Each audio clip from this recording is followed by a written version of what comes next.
شروع اللہ کے نام سے جو نہایت مہربان اور رحم کرنے والا ہے۔ موسیٰ نے ان جادوگروں سے کہا کہ ہائے تمہاری کم بختی، اللہ پر جھوٹ بہتان نہ باندھو کہ وہ تمہیں عذاب سے فنا کر دے گا، اور جس نے بہتان باندھا وہ نامراد رہا۔ تو وہ باہم اپنے معاملات میں جھگڑنے لگے اور چپکے چپکے سرگوشی کرنے لگے، کہنے لگے کہ یہ دونوں جادوگر ہیں، چاہتے ہیں کہ اپنے جادو کے زور سے تم کو تمہارے ملک سے نکال دیں اور تمہارے شائستہ مذہب کو نابود کر دیں۔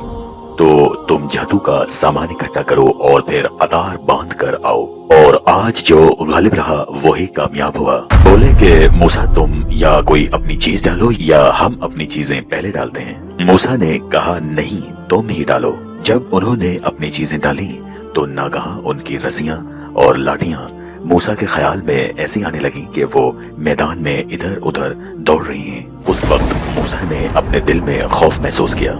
ہم نے کہا کہ خوف نہ کرو، بلا شبہ تم ہی غالب رہو گے، اور جو چیز یعنی لاٹھی تمہارے دائیں ہاتھ میں ہے اسے ڈال دو کہ جو کچھ انہوں نے بنایا ہے یہ اس کو نگل جائے گی۔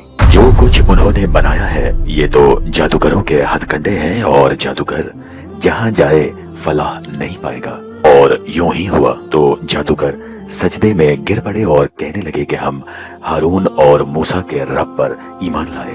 فرعون بولا کہ اس سے پہلے کہ میں تمہیں اجازت دوں تم اس پر ایمان لے آئے، بے شک وہ تمہارا بڑا یعنی استاد ہے جس نے تم کو جادو سکھایا ہے، سو میں تمہارے ہاتھ اور پاؤں جانب مخالف سے کٹوا دوں گا اور کھجور کے تنوں پر سولی چڑھا دوں گا۔ اس وقت تم کو معلوم ہوگا کہ ہم میں سے کس کا عذاب زیادہ سخت اور دیر تک رہنے والا ہے۔ انہوں نے کہا کہ جو دلائل ہمارے پاس آ گئے ہیں ان پر، اور جس نے ہمیں پیدا کیا ہے اس پر، ہم آپ کو ہرگز ترجیح نہیں دیں گے۔ تو آپ کو جو حکم دینا ہو دے دیجئے، اور آپ جو حکم دے سکتے ہیں وہ صرف اس دنیا کی زندگی میں دے سکتے ہیں۔ بے شک ہم اپنے پروردگار پر ایمان لے آئے تاکہ وہ ہمارے گناہوں کو معاف کرے، اور اسے بھی جو آپ نے ہم سے زبردستی جادو کروایا، اور اللہ بہتر اور باقی رہنے والا ہے۔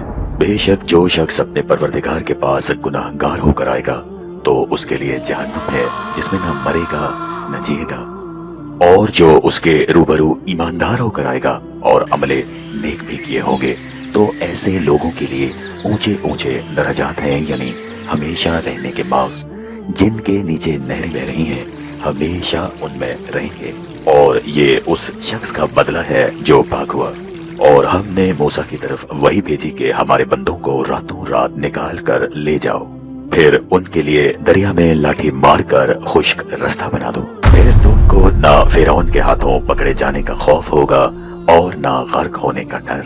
پھر فرعون نے اپنے لشکر کے ساتھ ان کا تعاقب کیا تو دریا کی موجوں نے ان پر چڑھ کر ان کو ڈھانک لیا، یعنی ڈبو دیا، اور فرعون نے اپنی قوم کو گمراہ کر دیا اور سیدھے راستے پر نہ ڈالا۔